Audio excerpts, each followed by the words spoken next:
मंडळी, आजची रेसिपी बघितलीत ना तुम्ही, किती जबरदस्त दिसते.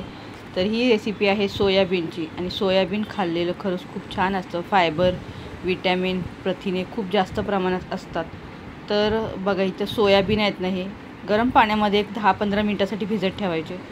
भिजल्याच्या नंतर तुम्ही थंड पाण्यात पण भिजवू शकता. मग थंड पाण्यात थोडं जास्त वेळ भिजत ठेवायचे आणि हे भिजले की आपल्याला हे चाळणीमध्ये गाळून घ्यायचे आहेत. म्हणजे आणि याच्यामधलं जे काही पाणी आहे ना ते सगळं काढून घ्यायचं आणि पूर्ण कोरडे करून घ्यायचे आहेत. हे खूप छान आणि टेस्टी आणि लहान मुलांना भुकेसाठी उत्तम अशी रेसिपी आहे. आता मी तेच भांडं घेतलेलं आहे ज्या भांड्यामध्ये मी भिजत ठेवलेलं होतं सोयाबीन. तर त्याच्यामधलं सगळं पाणी काढून घेतलं. तर सोयाबीन पूर्ण कोरडं करून घेतलेलं आहे. आता याच्यामध्ये आपल्याला अर्धी वाटी दही टाकायचं आहे. आता सोयाबीन किती घेत आहे त्यानुसार दह्याचं प्रमाण तुम्ही कमी जास्त घेऊ शकता. काहीही प्रॉब्लेम नाही आहे कमी जास्त झालं तरीसुद्धा. चवीला उत्तम अशी ही रेसिपी आहे. आता लहान मुलांना सुट्ट्या आहेत, भूक लागते संध्याकाळच्या टायमाला 4-5च्या वेळेला, तेव्हा हे बनवण्यासाठी उत्तम अशी रेसिपी आहे. तर याच्यामध्ये बघा, मी आता दही टाकलेलं आहे. मोठे मोठे चमचे 3 टाकलेले आहेत दही. म्हणजे साधारण अर्धी वाटीपेक्षा जास्त दही आहे.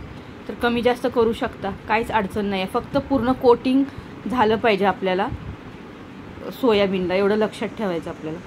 आता याच्यामध्ये मसाले टाकायचे आहेत. हळद आहे, तिखट आहे, कश्मीरी मिरची पावडर आहे, थोडंसं काळी मिरी पावडर आहे ती टाकायची आणि आलं लसणाची पेस्ट टाकायची आहे याच्यामध्ये.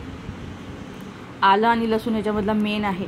आणि तुम्ही याच्यामध्ये ना थोडंसं कॉर्नफ्लॉवर वगैरे पण टाकू शकता. मी काही नव्हतं वापरलं. किंवा थोडंसं तांदळाचं पीठ, थोडंसं म्हणजे एखाद चमचा, त्याच्यापेक्षा जास्त वापरायचं नाही आहे. आणि हे सगळं ना हाताने मिक्स करून घ्यायचं आहे.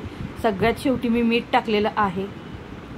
मीठ टाकायचं, ठेचा टाकायचा, आलं लसणाची पेस्ट टाकायची आहे. आता मसाला तुम्ही कमी जास्त करू शकता, काहीच अडचण नाही आहे. याच्यामध्ये तुम्ही हिरवी मिरचीसुद्धा वापरू शकता.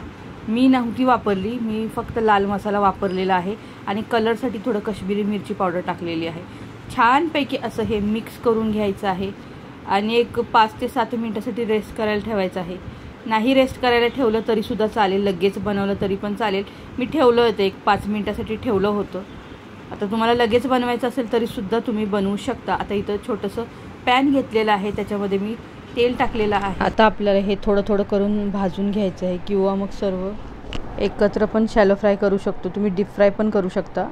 मी शॅलो फ्राय केलेलं आहे. तेल गरम झालं की याच्यामध्ये मी थोडं थोडं करून सर्व सोडून घेतलेलं आहे. तिथं सोयाबीन आपण मंचुरियन म्हणू शकतो याला. तर छान होतात. तर बघू शकता आता इथं सर्व असे मी पसरून घेतलेले आहेत. तर पॅन छोटा असल्यामुळे तुम्हाला हे असं चिकटलेलं दिसत आहे, पण ते अजिबात चिटकत नाहीत. अगदी सुटसुटीत आणि व्यवस्थित होतात. गॅसची फ्लेम आपल्याला मीडियम ठेवून हे भाजून घ्यायचं आहे. अजिबात फास्ट करायची नाही आहे, नाहीतर मग ते नरम होतील, असे क्रिस्पी नाही होणार. त्याच्यासाठी कमी ठेवून आपल्याला हे भाजून घ्यायचे आहे. तर आता बघू शकता याचं, आता ह्याला असं 2 मिनटं असंच ठेवून द्यायचं. कलर हलका हलका चेंज होतो हळूहळू, लगेच मिक्स करत बसायचं नाही. बघू शकता आता टॉस केलं असं तर कलरसुद्धा बघू शकता कसा चेंज झालेला आहे ते. तर इथं काय झालं, मी एकत्रच सर्व टाकून घेतलं, त्याच्यामुळे जास्त असं पॅन भरलेला दिसतो आहे. तर आता बघू शकता कलर हलका चेंज झाला आणि व्यवस्थित असे झालेले आहेत. आता हे आता पुन्हा आपल्याला थोडा वेळ असेच परतून घ्यायचे. तेल पण बघू शकता आता कमी झालं. तर थोड्या वेळाच्या नंतर पलटी करून घ्यायचं. बघू शकता आता झालेलं आहे. आता आपण एका ताटामध्ये हे काढून घेणार आहोत. तर तुम्हाला ही रेसिपी कशी वाटली ते कमेंट करून नक्की सांगा. लहान मुलांसाठी उत्तम अशी आणि पौष्टिक अशी ही रेसिपी आहे. थोड्या वेळाच्या नंतर हे पुन्हा एकदम क्रिस्पी होतात. तर बघू शकता आता मस्त कलर पण चेंज झालेला आहे आणि छानपैकी भाजलेलंसुद्धा आहे. कलरसुद्धा मस्त आलेला आहे याला. तर छान असे इथं सोयाबीनचे आपण मंचुरियन म्हणू शकतो.